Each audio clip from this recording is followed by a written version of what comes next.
Assalomu alaykum, hurmatli kuzatuvchilar.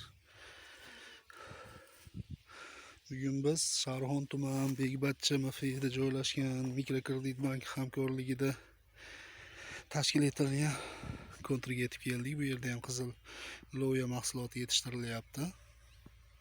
Ushbu kontrimiz 74 ta dehqon xo'jaliklari bilan birgalikda Mikrokredit bank hamkorligida umumiy bir kontrga bir mahsulot tamoyili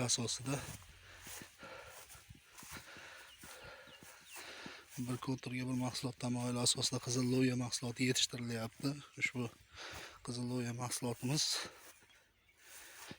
gektar hisobida 18 tonnagacha mahsulot berish ko'zda tutilgan.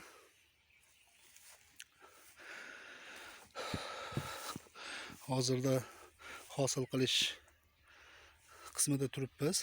O'sha nima deydi, bu yerda ham o'sha qizil lo'ya mahsuloti ob-havomiz issiqligini hisobiga qurib qolmaslik maqsadida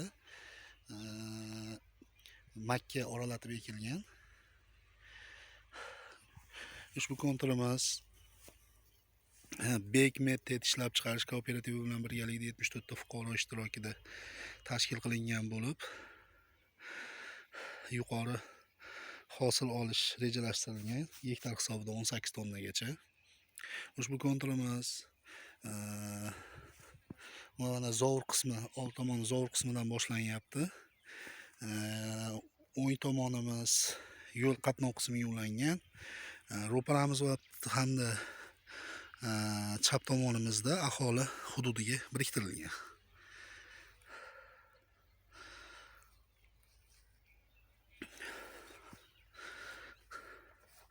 Bir qator yaqin olib ko'rsatishimiz mumkin.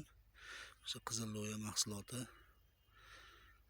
hozirda hosil qilish qismida turibmiz. Ushbu kontrimiz junasiga 400 metr, eniga 350 metrdan iborat.